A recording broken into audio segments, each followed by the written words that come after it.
It will be Spyro's 20th anniversary this year. I'm sure a lot of you, including myself, are hoping to get some sort of announcement this year, whether it be a remaster of the PS1 games, or whether it be a new Spyro game altogether. More Skylanders, you say? Maybe not that one. So I did a 5 reasons to play Spyro the Dragon, and with the whole 20th anniversary, I'd like to do Spyro 2, the sequel to Spyro 1. Spyro 1 was a great game, so I'm sure Spyro 2 is just as great, or maybe even better. Now, it could be Spyro 2 Gateway to Glimmer or Ripto's Rage, depending on the region. In my case, it's Spyro 2 Gateway to Glimmer, since I'm from the UK. But with that said, guys, here's my 5 reasons to play Spyro 2. Let's get started. Number 1 is the story. The story in Spyro 2 can be summed up as this. Scientist experiments with portals, summons evildoer by accident. Evildoer takes over world. A dragon has to stop him. And that's pretty much where Spyro comes in. Why a dragon, you say? Because dragons are scary, yo. Just so happens that the new villain Ripto hates dragons, and it's clear that the dragons are considered the dominant species across other worlds as well. Spyro is having a rainy day in the Dragon Kingdom. Typical UK weather, am I right? Where he decides he and Sparks need a vacation after dealing with Nasty Nog from the first game. So off to Dragon Shores they go. Or at least they thought. Instead, they get sent to the world of Avalar, where they are greeted by Allura, a fawn, definitely not a goat person.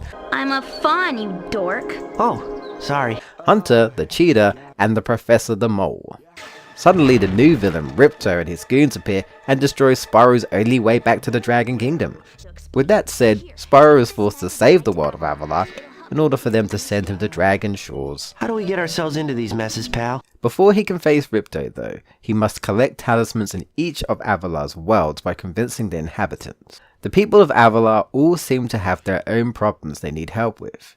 They don't even acknowledge Ripto. He's just there, and the only people who take him seriously are the main cast. Allura is essentially your guide, who gives you your guidebook of Avalar. It's basically your new menu system that keeps tracks of the levels you visit and your progress. It can also give you hints on certain missions in the level. Hunter is, well, Hunter. The Professor is your only means of getting back, and Zoe the Fairy is your autosave. Yeah, no saving on dragon statues in this game, and we get introduced to the best character of all. Or should I say two? Hansel and Gretel. I mean, they are literally badass kids, straight out of a Spy Kids movie. Oh yeah, and the money bags, yeah. Adventure for you, Spyro? It's not that expensive, you know. What's on the other side? If only I had a few more gems, I might be able to remember how to lower the wall. A dragon like you wouldn't mind cashing in a few gems to learn how to climb. I'd be willing to teach you for, say, I don't know, a small fee. Boo! Ah! Why you?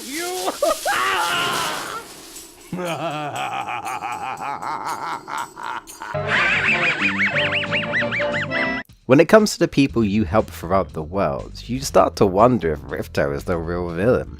There are even levels where there are wars going on between 2 different levels, and you see things from both sides. I think they're all as bad as each other, honestly. Sometimes I wonder if I'm playing a Spyro game, or if I'm just watching an old cartoon like Tom and Jerry. And hey, Tom and Jerry are hilarious. Or insert, like, any Looney Tunes cartoon right here. This is the type of comedy I feel like kids would love, especially myself since I did grow up with these types of cartoons. Though, I think this is unanimous. Everyone seems to hate the Earthshakers.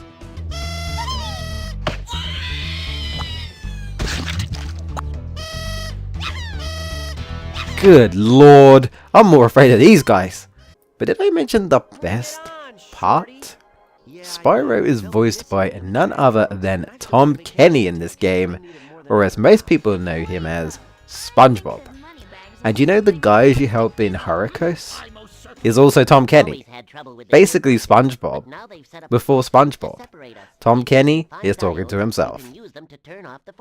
Oh, these gear grinder thieves keep taking our lightning stones. If you can replace them all and activate our generator, I'd be very grateful.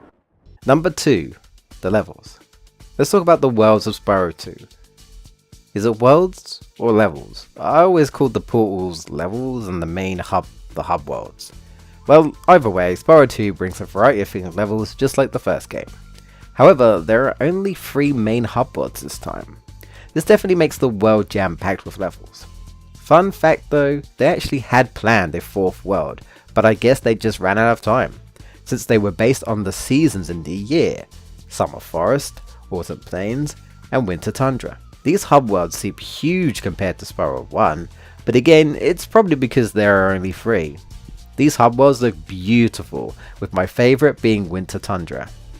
There are also lots of secrets to find, through areas you can glide, to cracked walls you can break. The levels are great too. Shame about the lack of snow levels though. They aren't as long as some of the levels in Spyro 1 in my opinion. They feel more condensed, but still jam-packed with collectibles to find. All levels are bright and colourful. Remember the Beastmaker's world? Yeah, we really don't get levels that dark and dull here. Gems make a return as your main collectible in the levels and the hub worlds, but now we also actually have to collect orbs. These are needed to challenge Ripto, though you only need a certain amount unless you are going for 100%. You also use them to unlock certain portals to new worlds. There's also the skill points, which is completely optional even if you're going for 100%, but you do get a reward for it. Skill points will reward you with an extra life if you meet the right requirements. For example, the speedways make a return in this game, and if you beat them fast enough, you are rewarded with a skill point. Sometimes it might be just destroying a number of things. If you do get them all though, at the end of the game, you get rewarded with a gallery of characters and enemies from Avatar. Now to those who haven't actually played Spyro before, you may have actually played a different franchise that also had skill points: Ratchet & Clank, Insomniac's next series after Spyro. Number 3. Gameplay. The gameplay, similar to Spyro 1, Spyro plays just as well if not even better. They tweak the controls to make it more of a tighter feel. You make turns easy, even more charging. He can still flame, jump, charge and glide, but now he has the new ability, the hover. Thank God they removed that drop ability that no one used.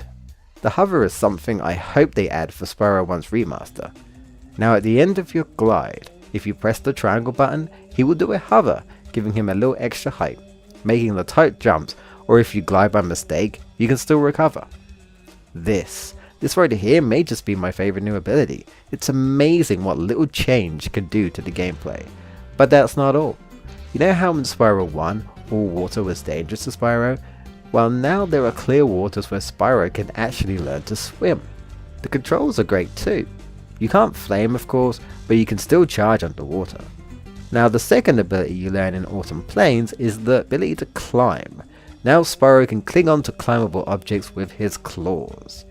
And last but not least, the headbutt ability in Winter Tundra. Spyro will jump into the air and headbutt straight down to break certain objects. Man, that looks painful every time I see it. The supercharge also makes a return in certain levels, but now there are other temporary power-ups such as the Super Flame, Invincibility, and the Super Flight. Spyro is clearly more versatile in this game, way more acrobatic with his newer moves and makes the gameplay even more fun. For completing the game 100%, you get a permanent Super Flame. Now then, it's number 4, the bosses. I'm not sure if they were really bosses in Spyro 1, but in Spyro 2, absolutely.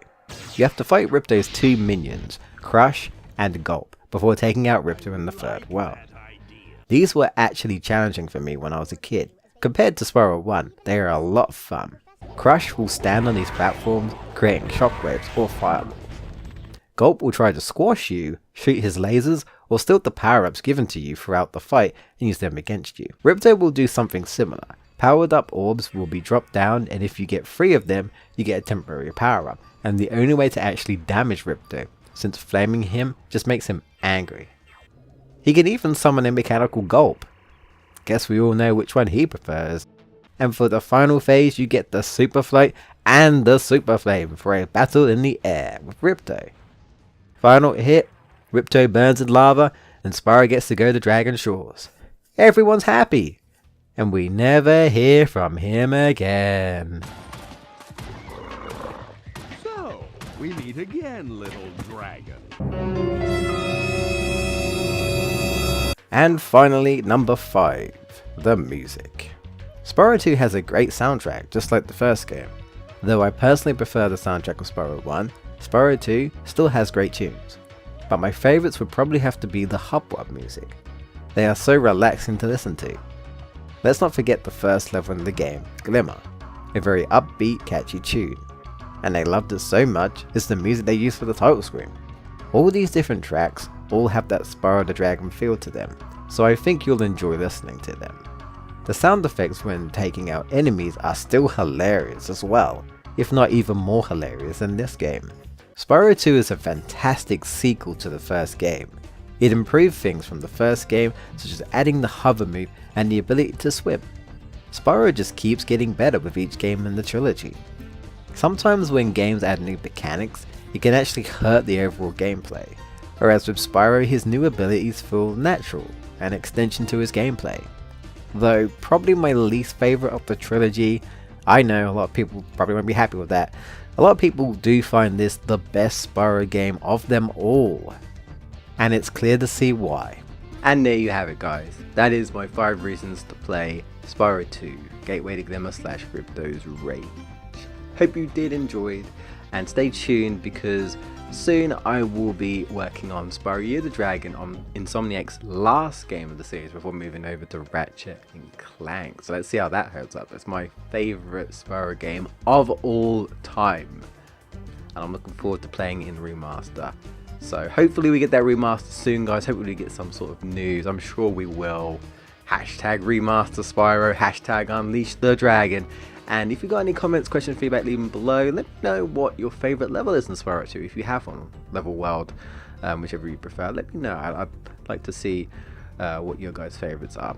Anyway, guys, thank you so much. Hashtag not convinced. Remember, if you are not convinced, 5 likes or more, and I'll do 5 reasons not to play. But until then, guys, take care, my fellow gamers. See you next time.